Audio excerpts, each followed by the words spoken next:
Bonjour, chères femmes alchimistes et peut-être bientôt les hommes alchimistes. Si vous avez écouté ma dernière vidéo interview sur YouTube où je parle de mes projets pour l'année 2017-2018.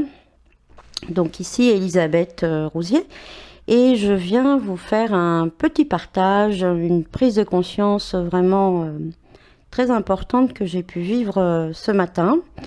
Donc habituellement, ce genre de partage plus intime sur la voie alchimique se passe dans notre cercle de femmes alchimistes. Mais je ressens, puisque bientôt je vais m'ouvrir à voilà, une nouvelle année avec de nouvelles femmes et de nouveaux hommes, je ressentais de faire ce partage en public. Et puis, il pourra aider, je pense, pour des personnes qui sont sur la voie royale, une prise de conscience de certains mots utilisés en alchimie. Donc ce mot est la phase de putréfaction, qui est une phase importante de l'œuvre noire, puisque au départ on récupère notre matière première, qui est essentiellement composée de nos ombres au départ. Et puis après, il y a une phase de putréfaction, et de cette putréfaction va émerger des choses nouvelles et une transformation. La transmutation se passe dans la putréfaction, et puis ensuite, il y a une transformation. Et il y a quelque temps, j'utilisais cette allégorie que c'est dans la merde que poussent les graines. Et c'est vrai, puisqu'un alchimiste regarde toujours la nature. Voyez comment ça se passe, votre graine, votre essence qui doit éclore en vous. Enfin, si vous avez envie de vous révéler. Dans la nature, on prend souvent du crottin de cheval ou des engrais naturels issus de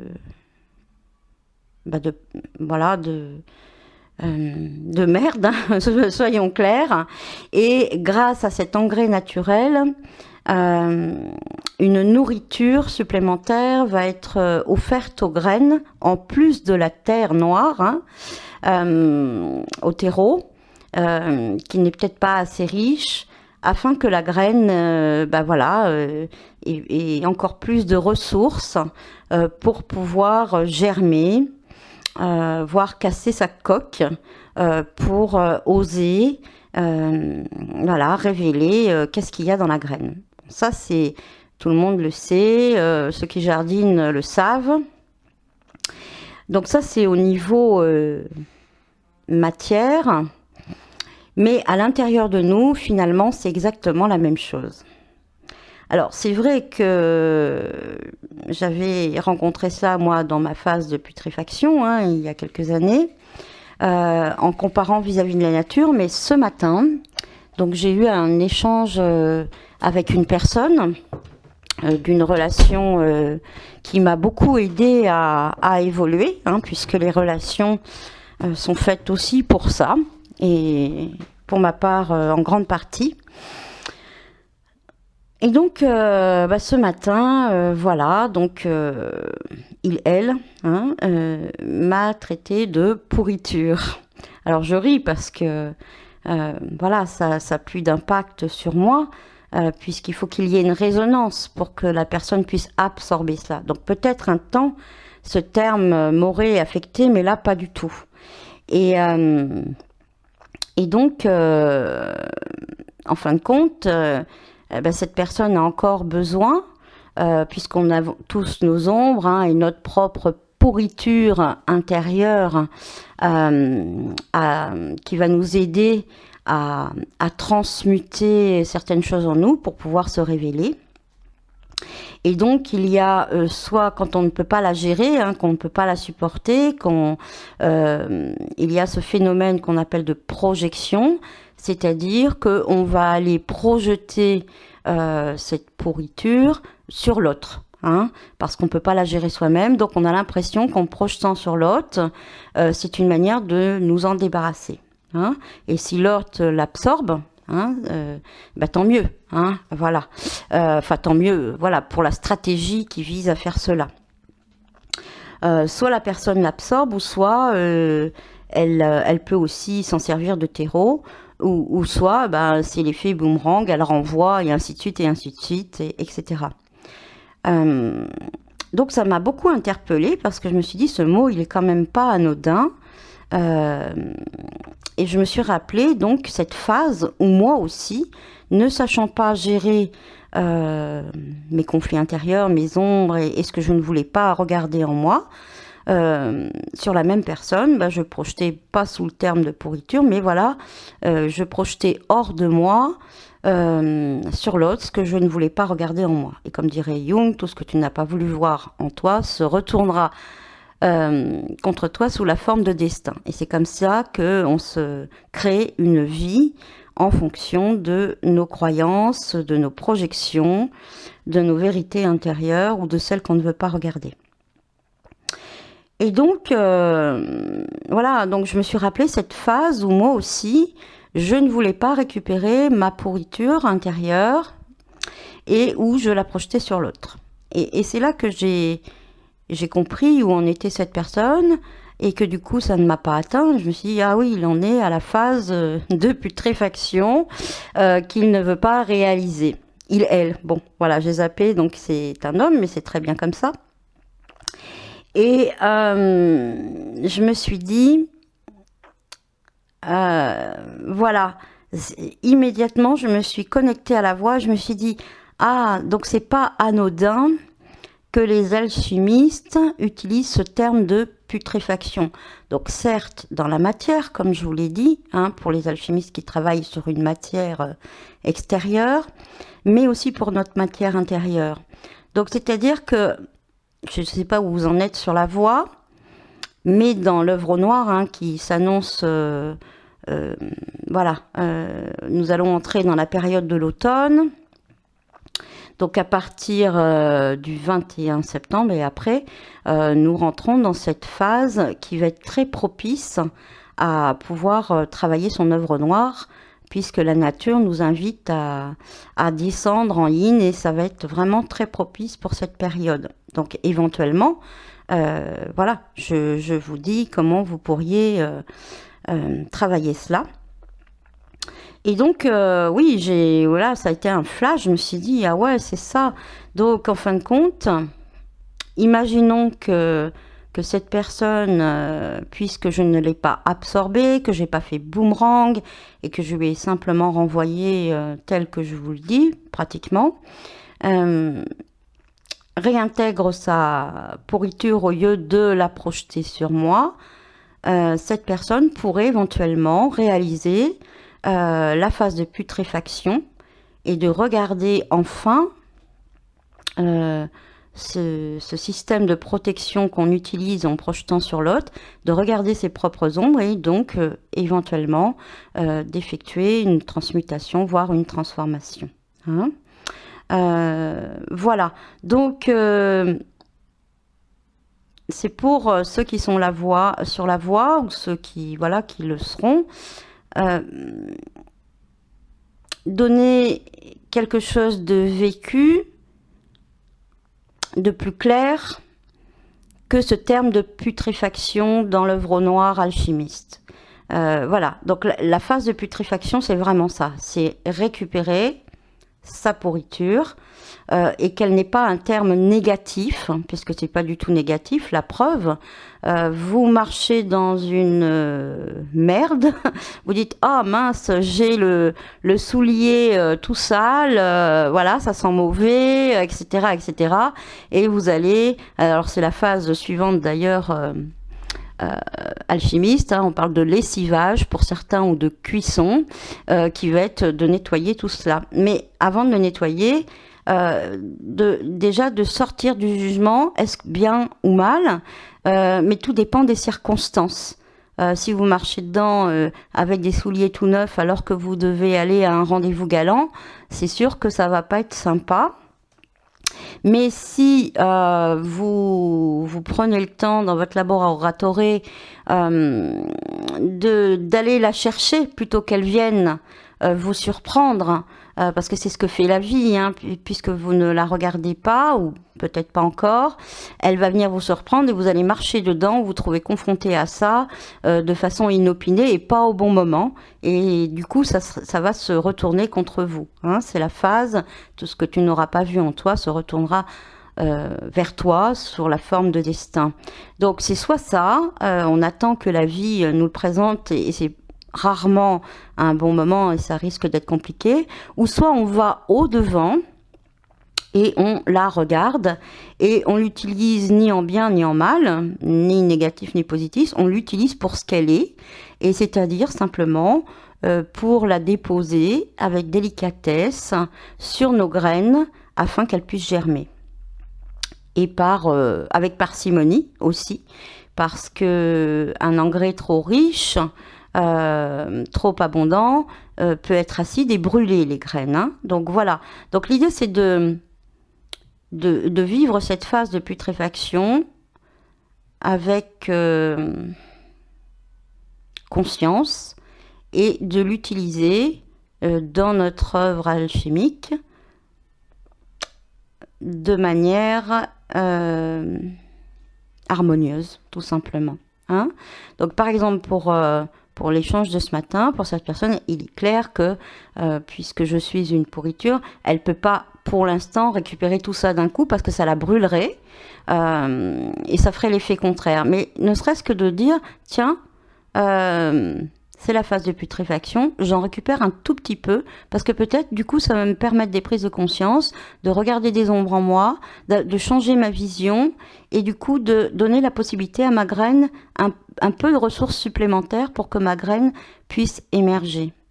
Et voilà, donc je voulais vous partager ça, je ne sais pas si je suis claire dans mes explications, parce que je ne veux pas non plus être trop précise, parce que je préserve l'anonymat de cette personne, que je respecte énormément. Et donc, je ne peux que parler de moi, puisque là, je n'ai pas besoin de rester anonyme, puisque j'ai rien à cacher, puisque je suis plutôt en phase de révélation. D'ailleurs, le mot révélation en grec veut dire apocalypse. Hein.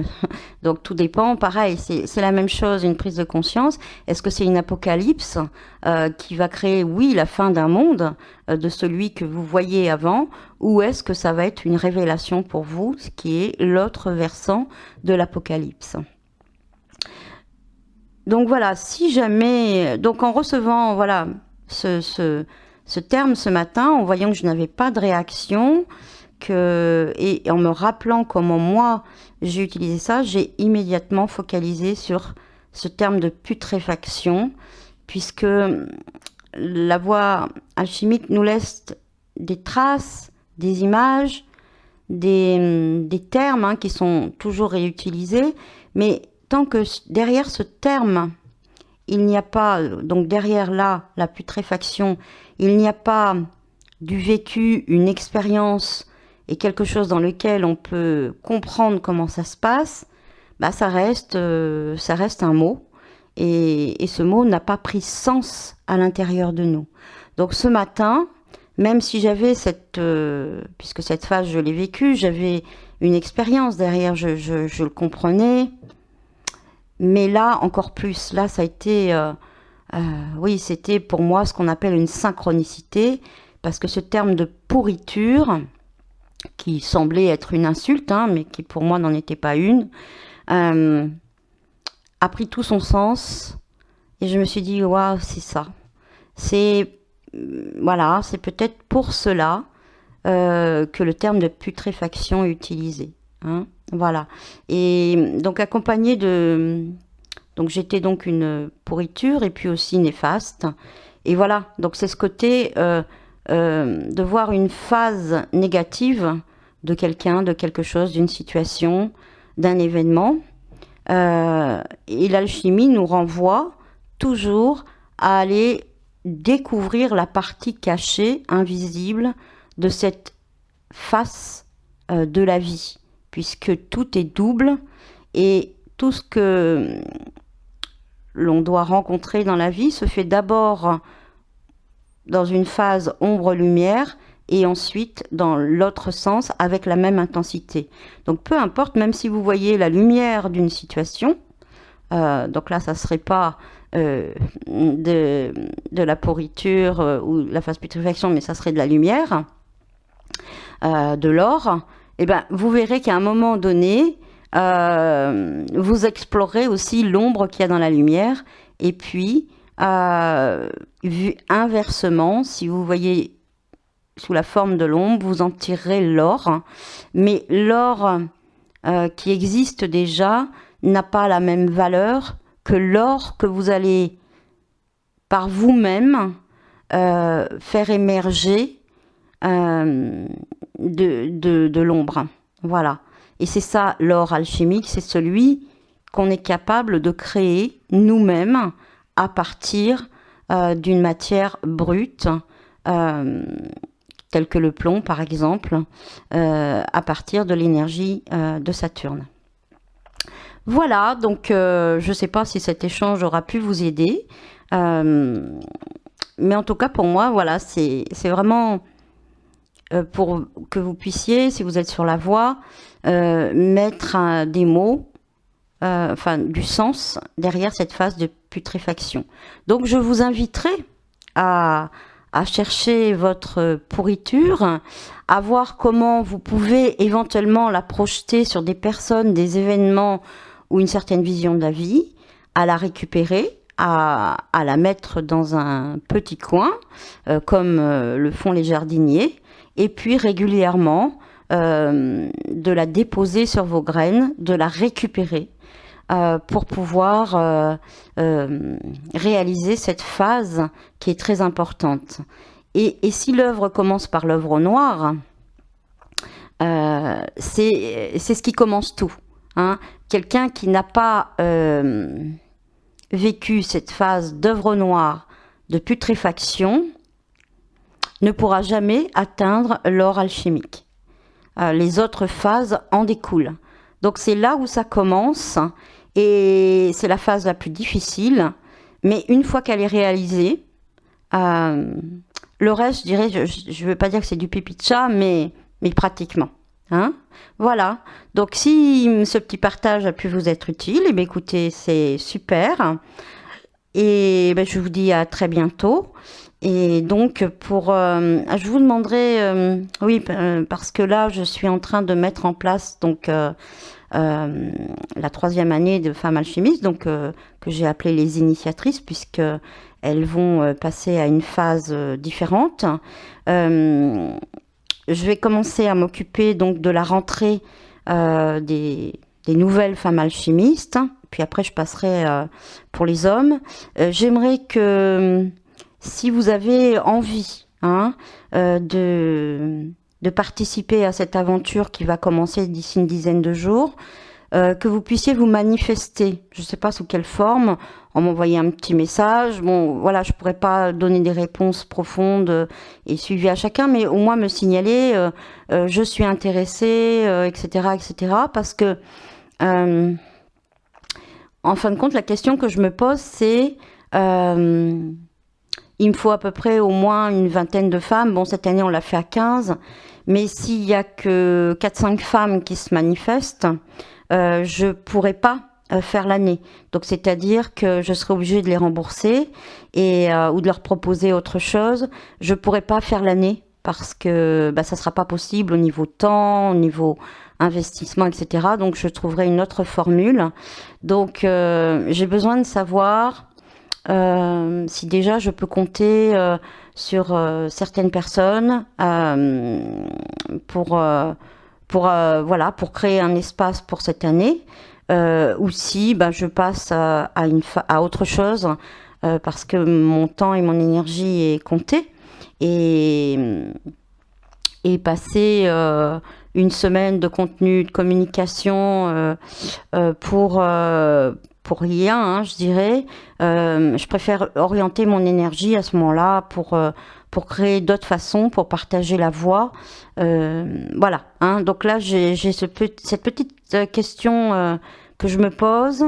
Et merci donc de vous manifester. Et puis à ce moment-là, si vous êtes un certain nombre. Peut-être je créerai une petite liste où les informations viendront à vous plutôt que à communiquer à tout va pour des personnes qui ne sont pas ni intéressées ni concernées.